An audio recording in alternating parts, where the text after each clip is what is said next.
Welcome your faces back to Pommy Dolls. Hope we're all doing really well. If you're new around here, hit that like button, hit that subscribe. It really helps the channel out. And I can't thank you enough for the support. And we're here today to talk about Carlton going down to Geelong. 118 plays, 105. And it was a game that I've just rewatched and mixed emotions about it, wasn't it? I mean, I think to start with, Voss said it was unacceptable and the standard, and I think people are gonna see that as him stabbing the boys in the back. But I think we are at a stage now where we are competing for the top four, and that's one of them games, particularly on the rewatch, that you look at it and it's one that got away.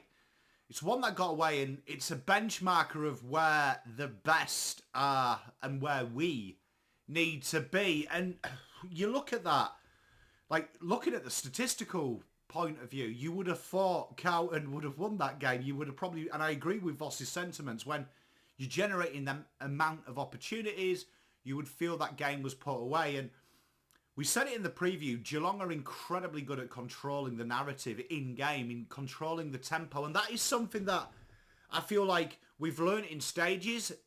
I think case in point, like the fourth quarter, we come out really hot and then the pressure drops halfway through.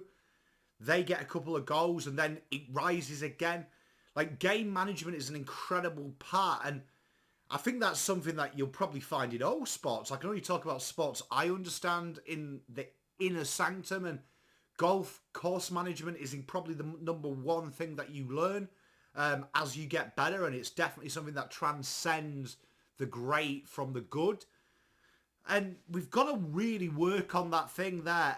It seems when certain avenues of our game don't work, it kind of curtails others. There's a really interesting stat that Geelong almost matched us on stoppage and defensive half chains with less. And they actually scored more points. So they had less opportunities, scored more points, or the same as. And that is the case in point. Their ability to take their opportunities where we were very wasteful, and it's giving up shots at goal. Like, people look at that inside 50 count and then look at their shots on goal. You'd say 8 of them. It almost felt like the ratio was 2-1. Carlton would have one good shot for every 2 shots that they had that were makeable. And we feel like we go through this stage where when I watch the boys, it's like they have to get the ball forward at all opportunities. It's almost like it's a game within a game. Feels like we're trying to get the game moving, and sometimes we're not in place to do that. And that's definitely, I don't want to say a learning, but it's something that you take out of this game and go, right, okay, let's look at Adelaide in isolation. Let's look at this in isolation. We had our opportunities. We generated enough ability to win the game. How do we become a little bit more refined in that? And it's interesting because although we didn't defend well, I don't think that came straight from the defence. I think at times our midfield stands off. Our forwards definitely stand off at times. It's all right when it gets crunched in there and you get them inside 50 tackles. They were insane, right? The pressure's there. It's that next wave, that midfield, because them entries are so easy. And Jeremy Cameron, a bit like Tex, fed on them gaps between midfield and defence, which then causes chaos deeper in defence because the defence push up to mirror him. And before you know it, you're caught out the back. And that is something that I think, just watching this game, I'd love to see Carlton exploit Harry or Charlie's ability a little bit, of getting them to lead a bit deeper and keeping people at home. And obviously that's a personnel-based thing, but this game was a tough one, wasn't it, to watch? It was a real tough one to digest. I'm looking forward to do the 5 learnings because we'll go really deep into what I'm talking about here. This is kind of like always the preview of the 5 takeouts because I'll watch the game again. But it's really, eating the sandwich. We've made the sandwich. It looks pretty. It's on a real nice plate. And it's eating. And there is some positives to take out. Do you know what I mean? I disagree with Voss in the stance that we shouldn't look at that. I mean, obviously we shouldn't look at that and underline it and say we tried hard. That's not good enough. But I think we've got to look at this and go, stop the narrative of I hope they can win and start changing the narrative to they can win and they're more than capable. And that was a real positive thing from Voss, because I think I've been going on about this. They are a good team. It felt validation that we are a good team because these are the games that we need to start winning. And fair play to Geelong. They were just smarter. They work smarter, not harder. And that feels like at times we praise the blue-collar Blues.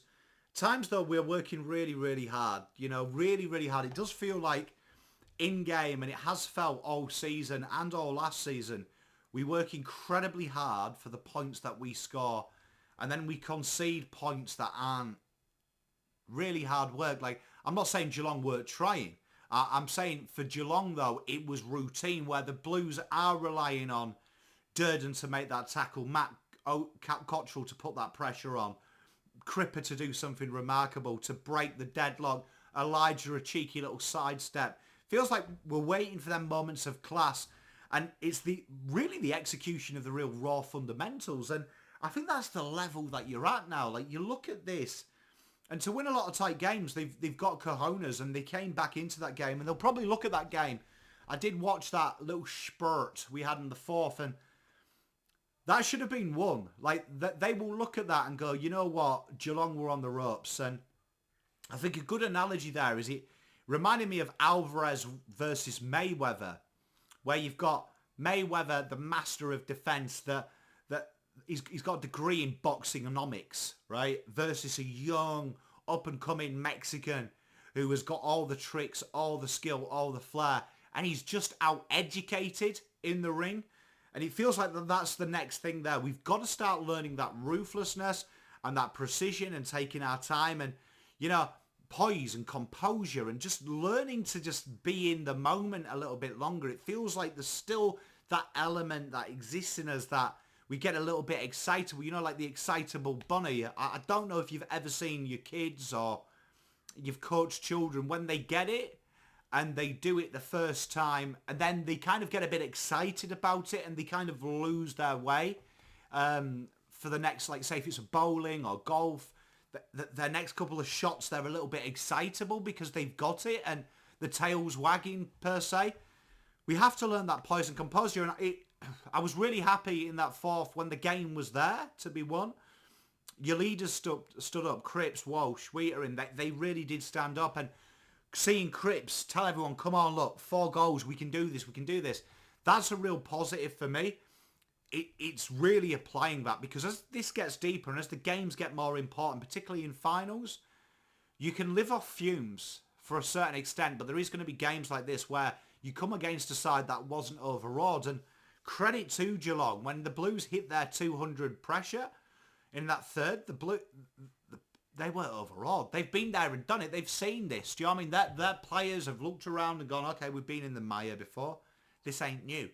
Do you know what I mean? We've done it. We've got one in the back pocket. So this game's only a disaster if it turns into 2, 3, 4. Like, people forget winning is habitual, so is losing. For me, looking at this game in isolation, there is a lot to work on, and particularly trying to get some better shots at goal, getting them entries deeper.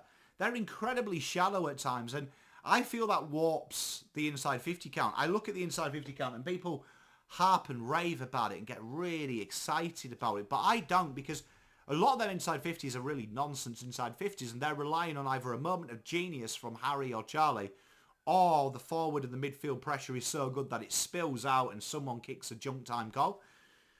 Really want to see a more organic methodology. And you watch Geelong, what they did.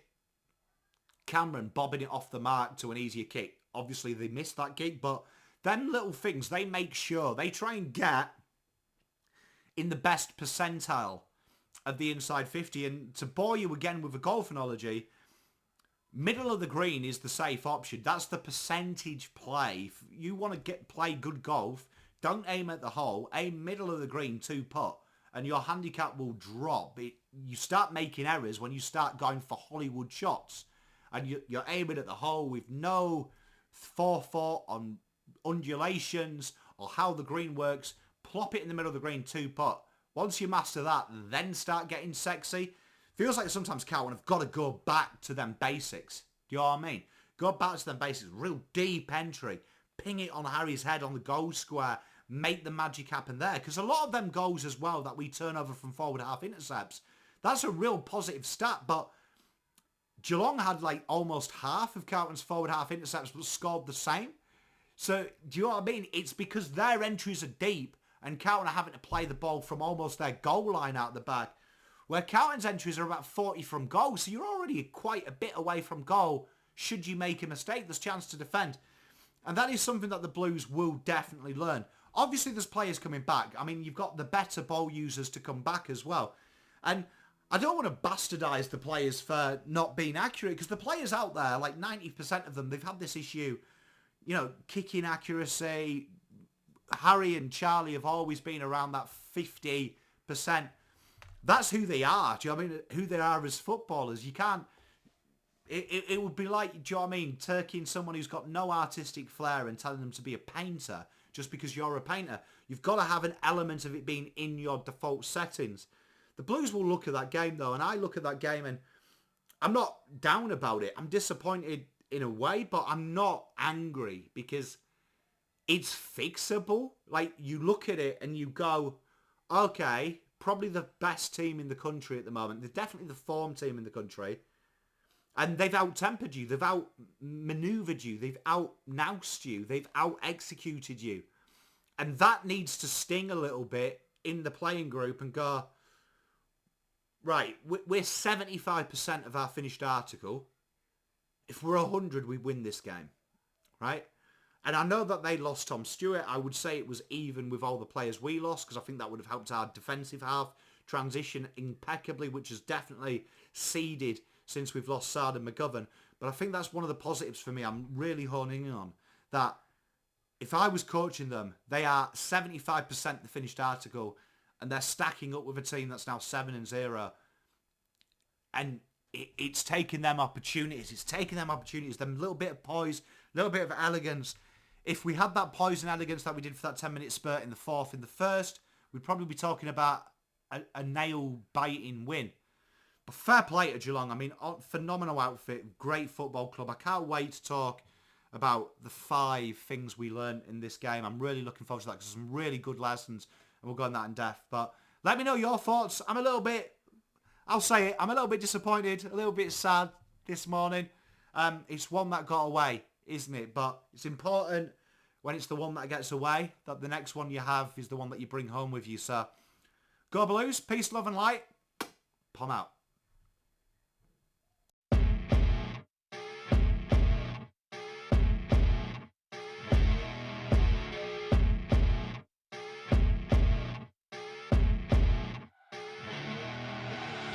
I see her rolling up, Uber black Cadillac, high heel boots and a sexy body full of tats. Baby's bad.